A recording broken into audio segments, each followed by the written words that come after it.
I decided to ask myself a very important question. What is one of the first point-and-click adventure games I've ever played? The answer?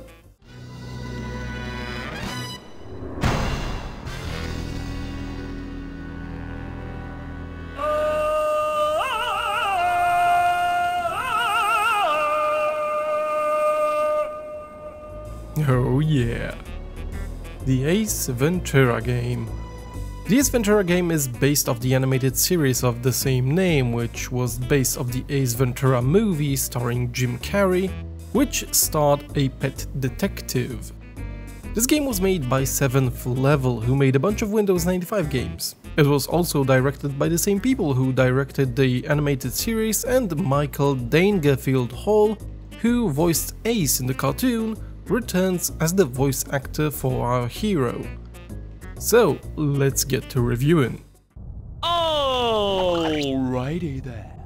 After you. Ace Ventura is a pretty simple point-and-click adventure game sprinkled with some minigames and a crap ton of humor. And by crap ton I actually mean that the game probably has more cutscenes, dialogues and animations than there is gameplay. The game immediately starts with an intro animation, which also has a small break in the middle of it, which feels like a very simple tutorial on how to interact with the game. After that you end up in Ace's apartment, which you're gonna be visiting a few times. The game consists of 3 chapters, each one with a visit to this place. To start the next chapter you usually just use Ace's laptop, but there's a ton of interaction in this apartment, which I absolutely love. You know, Spike, it's an ugly sight when Jello goes bad. Ew. You can click on almost anything to reveal short, amusing animations of animals hiding inside the apartment.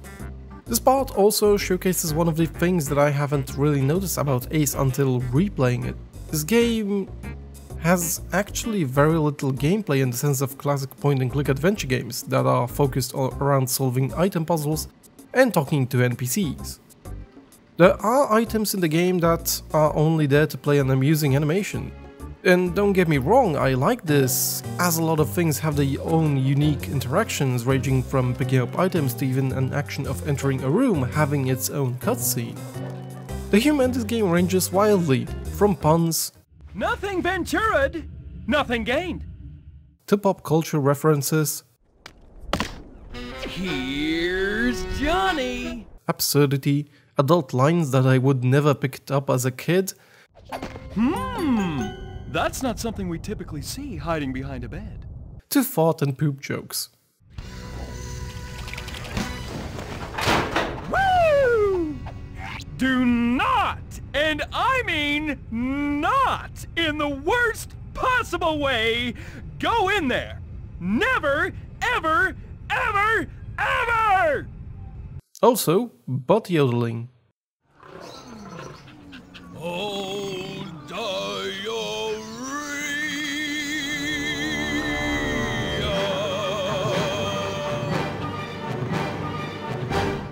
There are also a few jokes that are too adult and are hidden way behind the parental lock, so if you wanna see them, you might wanna disable that.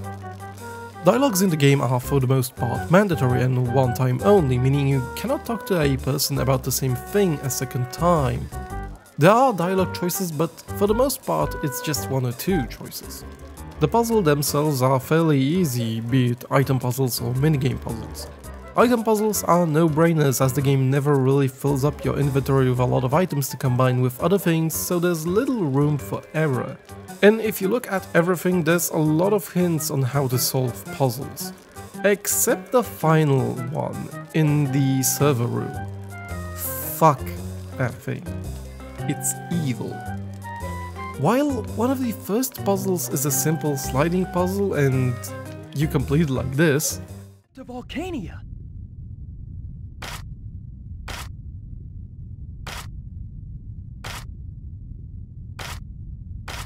Destination? Volcania. and Yes! that's way too Koala simple. plate. The final puzzle in the game is a nightmare. You have this grid of lines and half circles that you can switch between two colors, and your goal is to make a path from one side to the other. You have to connect the half circles of the same color with the same line, but the other half can start a different color. At least that's how I understand it, because I've never legitimately beat this puzzle. And I tried. Yeah, pressing Ctrl and W automatically completes this one. If the only cheat code in the game is for one puzzle, you know you overdid it with the difficulty. The other parts are action minigames where you use the arrow keys like whale jumping, driving, dodging fire and such. Those are fairly simple and painless. The game itself looks pretty sweet even though it uses only 256 colors. The backdrops are pretty detailed and have this soft, hand-drawn-like feeling to them. Like I said earlier, the animations are pretty unique as most of the interactions don't reuse the same frames, and there's a lot of it. They are a bit low on their frame count however, so they might feel a little choppy at times. The game itself, if you know what you're doing, takes around 2 hours to complete, and for the most time you're watching it. It's a bit like watching an interactive cartoon that was made up by a bunch of animators and writers who were tasked with making a game but ended up with mixed proportions. But to be honest, in the end it's very enjoyable. If you like the movie or the cartoon and its humor, this is a pretty good classic game that you can revisit. After 20 years, I pretty much know the game like the back of my hand. It still makes me smile when I hear the lines in the game.